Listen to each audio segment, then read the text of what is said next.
কালী মূর্তি ভাঙার অভিযোগ ঘিরে বুধবার রণক্ষেত্রের চেহারা নিয়েছিল দক্ষিণ 24 পরগনার কাকদ্বীপ। এই ছবি সামনে রেখেই তৃণমূল সরকারকে চাঁচাচোলা ভাষায় আক্রমণ শানিয়ে সোশ্যাল মিডিয়ায় একের পর এক পোস্ট করেন বিজেপি নেতারা। রবিবার সেই কাকদ্বীপে প্রতিবাদ মিছিল করলেন বিজেপি সাংসদ সুকান্ত মজুমদার, দিলেন বুলডোজার হুঁশিয়ারি। বিজেপির সরকার 26-এ তৈরি হবে, নো এফআইআর, নো কোর্ট, ফেসলা অন দা স্পট হবে। তখন আমাদের এই থানার সামনে জিপ থাকবে না, জিপটা পেছন দিকে থাকবে, সামনে দিকে একটা বুলডোজার রাখবো। সামনে থানার সামনে একটা বুলডোজার থাকবে, আর যারা এই ধরনের অপরাধ করবে বুলডোজার তাদের বাড়ির সামনে গিয়ে বলবে, ও দাদা আছেন নাকি, এবার মজাটা দেখুন, মজা কাকে বলে। বুলডোজার খেলা হবে। এই যে নো এফআইআর, নো কোর্ট, এগুলো তো সমস্ত হিন্দি সিনেমার ডায়লগ থেকে শুরু করা।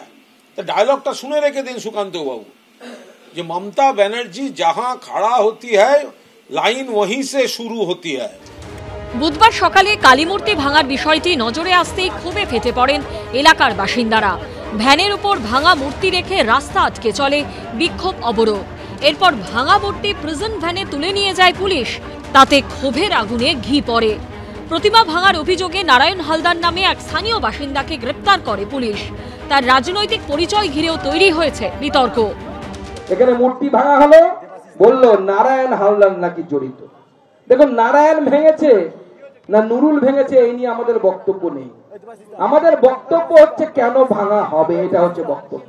তারপরে কি ভাবলো, নারায়ণ হালদার নামটা যেহেতু হিন্দু আছে বলে দেওয়া যাবে বিজেপি করে, বিজেপির নামে চাপিয়ে দেওয়া যাবে, খুব ভালো। হাতে হাড়ি ভেঙে দিল নারায়ণ হালদারের বাবা। সত্যিকারের অপরাধীকে ধরা হয়েছে নাকি মন্টুরাম পাখিরা কোন রকমে একজনকে মুরগি বানিয়ে বাঁচার চেষ্টা করছেন আর কিছু অপরাধীকে বাঁচানোর চেষ্টা করছেন? মা কালীর মূর্তি কোনোভাবে ক্ষতিগ্রস্ত হলে রাজনৈতিক লাভ কাদের? কারা মিটিং মিছিল করার জন্য, প্ররোচনা দেওয়ার জন্য একটা মঞ্চ বাঁধতে পারবেন? মোটিভটা দেখুন, মোটিভ দেখলেই বুঝবেন এটা বিজেপির। ধৃত নারায়ণ হালদারের বাবা অবশ্য আগেই নিজেদের তৃণমূল সমর্থক বলে দাবি করেছেন। আমার ছেলে খুব ভালো ছেলে, ফার্নিচারের কাজ করে, আমরা টিএমসি করি, আমার ছেলেও টিএমসি করে। এদিকে মূর্তি ভাঙার ঘটনায় কেন্দ্রীয় এজেন্সি দিয়ে তদন্তের দাবি তুলেছেন বিরোধী দলনেতা।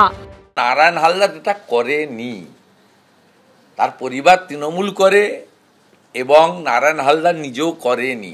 আমি তো ওপেন চ্যালেঞ্জ দিচ্ছি যে এটা রাজ্য সরকার চাইলে ইন্ডিপেন্ডেন্ট এজেন্সিকে হ্যান্ডওভার করতে পারে, নইলে কোর্টে যেতে হয়। দেন নাই দম থাকে দেন না। এ নিয়ে ভিন্ন সুর শোনা গেছে বিজেপির প্রাক্তন রাজ্য সভাপতির গলায়। সব যদি এনআইএ, সিবিআই আর ইডি করবে আর এরা বসে বসে চেয়ার গরম করবে, তো এদেরকে তাকে কাজটা করতে দিন, সঠিক তদন্তটা করতে দিন। যদি না পারে তখন বলবে, তখন এনআইএ রাজ্য সরকার সাজেস্ট করবে। আর কতবার এনআইএ, সিবিআই, ইডির গল্প কতবার শোনাবে এরা?